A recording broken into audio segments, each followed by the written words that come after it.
Hi, thank you so much for watching this video, and I hope you'll find it helpful, as I'm sure your child is talking to you a lot about exhibition, and you may not be 100% sure what exactly exhibition is. I probably should have made this video a little while back, so I apologize, but better late than never. So exhibition, what is it? It's a 5th grade research project that involves taking action and making a difference. And every 5th or 6th grader in the world who is at an IB school, and of course Allisonville is an IB school, any IB student in 5th or 6th grade, we do it in 5th grade here, has to do exhibition. So if you lived in another country and you were at an IB school, 5th graders would also be doing exhibition. And exhibition requires students to work in groups, to research a real-world issue that they have chosen, a real-world issue. They research it, they learn all about this issue, they find out why it's an issue, what causes this issue, how this issue affects the environment or the world or animals or humans. They research and find multiple perspectives on this issue. They research and find a way that they think they can take an action to make this better based on their research. And then they try to encourage others to take action as well. So it's a pretty large-scale project. And one of the big pieces is a presentation for the community sharing their learning. Okay? So let me go over some timelines, then I'll go over all the pieces that your child in his or her group will need to complete. And then I'll also, at the end, wrap it up with ways that you can possibly support your child.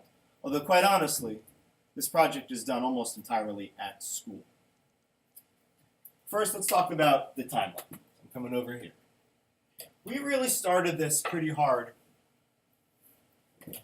But we started this before spring break. Mrs. Uyghur was going over a lot of lessons, going over possible issues that they may be interested in. When we came back from spring break, the kids selected their groups and their issue.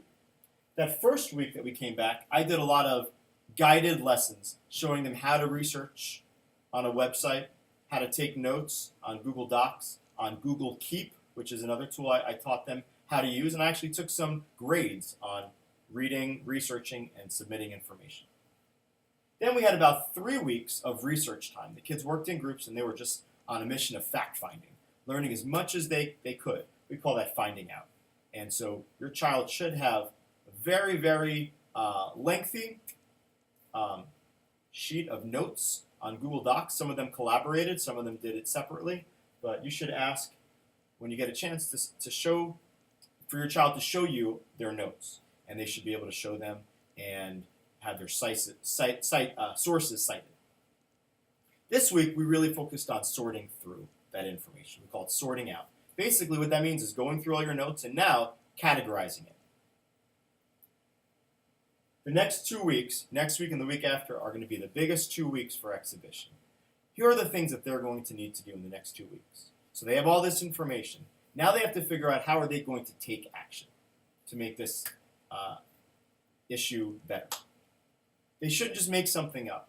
One of the big pieces is they need to research what are organizations in the world or locally doing about this issue. And just about any organization, whether it's something that's trying to combat homelessness, endangered cheetahs, plastics in the ocean, there'll be a website with an organization, and it usually says taking action or how you can help. We encourage the kids not to just raise money, but to actually read what other organizations are saying they should do and maybe do that thing. So they need to come up with an action. Maybe it'll be a video that we can post on social media that raises awareness about the issue.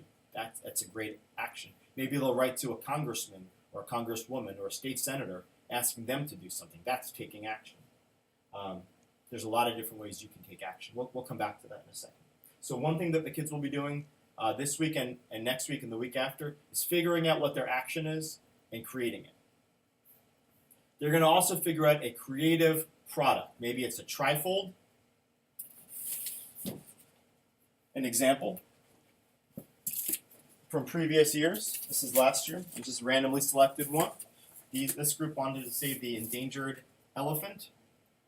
And you'll notice it's organized not too multicolored. Only yellow and black are the kind of the main themes here. And it's organized with information. These are the $3 trifold boards that you can get here at Allisonville.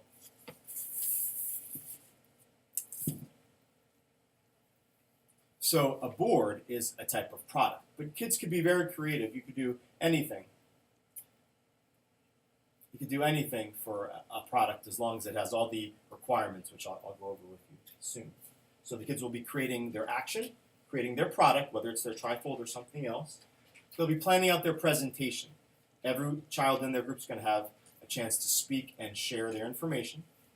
And in the next 2 weeks, they're also going to write a blog post that explains everything that they've learned, the action that they're going to take.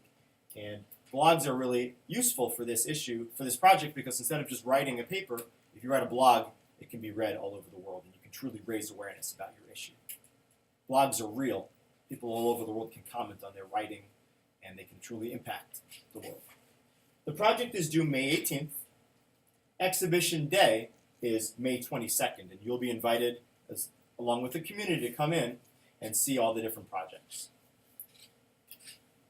So that's the timeline.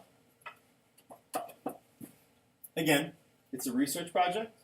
The students will be taking action based on their research. So instead of just making something up, they're going to learn about the issue and they're going to come up with an action that really they think helps this issue based on what they've learned about the issue.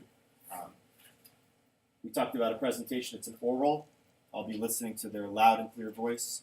That when they speak, that they are truly an expert on the issue, as much of an expert as a fifth grader could be that has researched for a month. And I'm going to be looking for a creative product. Maybe there'll be some artifacts. So, for example, if I know one group is studying plastic waste, they might have,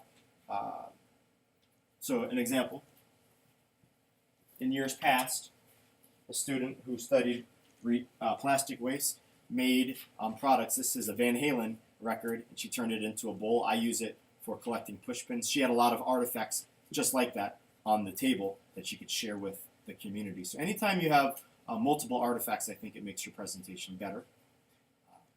And these are things that the kids can work on at school or possibly at home. So they need to take action. They need to come up with a creative presentation with a product like a trifold or something else, and an oral presentation, and maybe even some interactive pieces like something that the audience can guess, something that the audience can see and touch. Okay.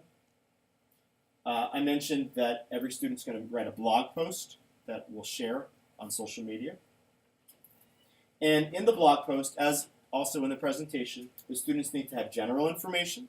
If it's plastics in the ocean, they need to include how much plastic is in the ocean. Please go back to class. If it's plastics in the ocean, I'd want them to share where in the world is plastic in the ocean. That general information is important. Causes. They need to have the causes. Why is plastic in the ocean?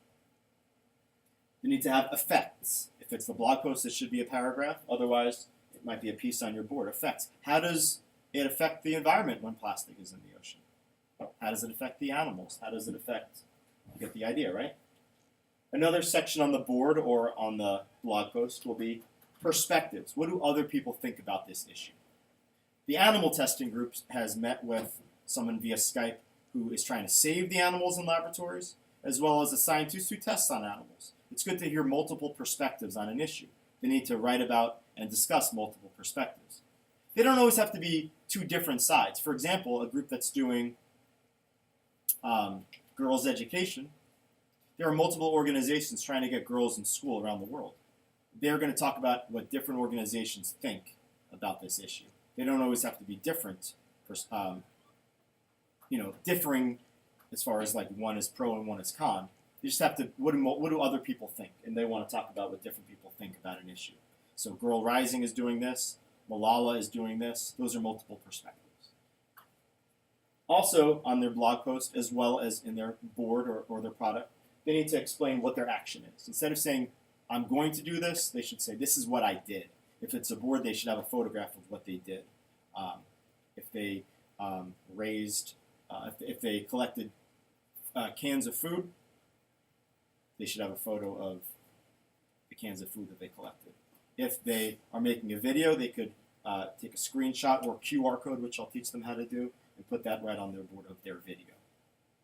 And finally, the kids need a call to action. They could say, this is what we did, and finally, this is what you can do. So they should end with a call to action. So again, on the board and in the blog post, the kids need general information, background information, the causes of this issue, how this issue affects the environment and the world, multiple perspectives, what you did, and what you want the community to do. Okay? Finally, I think it's really important to know how can you, as a parent, support your child on this project. Again, it's mostly done in school, so there's not a whole lot that you can really do, but there are things you certainly can do. Keep in mind, you can check in with them and ask them, where are you in the process? Show me your notes. Show me your checklist. The kids have a folder with things that they've accomplished, things that they still need to do. They have a rubric. You can look over the rubric and ask them, where are you in the rubric? Where are you in the process? Just check in with your child and see kind of where they are. Keep them accountable. Supplies. For example, I know one group is making a papier-mâché cheetah. Maybe they need duct tape. Maybe they need cardboard. I don't know. Ask your child, are there any supplies that you need for your product? Are there any supplies that you need for your project? And if there are things, if you could gather them over the weekend and let the kids start bringing them to school, that would really be helpful. Because, again, I want them to use their time wisely while they're together. Primary sources. I've gotten a lot of people to visit Allisonville and speak. I've had a lot of Skype calls. I'm having a hard time finding primary sources for all their issues. Primary source is an interview. If you could kind of help with that, that would be great. If not, no big deal. But we're trying to get kids the opportunity to interview an expert. So check in with your child and see if they have found the primary source. Maybe you could kind of help with that process. That's something you could possibly do. Transportation. Let's say they wanted to volunteer somewhere. They don't have to. There are many ways you could take action without actually going anywhere. But if your child really would like to make a difference and go volunteer somewhere, you could talk to them and maybe you could drive them somewhere, possibly. And that's optional. That's not mandatory. But that could be something you could do to help your child go farther. If you have any questions, ask me. I'm here to help. So I gave a lot of information out. I guess the biggest thing is it's mostly being done at school, but you could certainly support with supplies, checking in with your child, and just being as supportive as possible. It's due on the 18th, and Exhibition Day is May 22nd, the same day as Honors Day, 5th grade promotion, 5th grade graduation. Email me or call me with any questions you have. I'm here to help.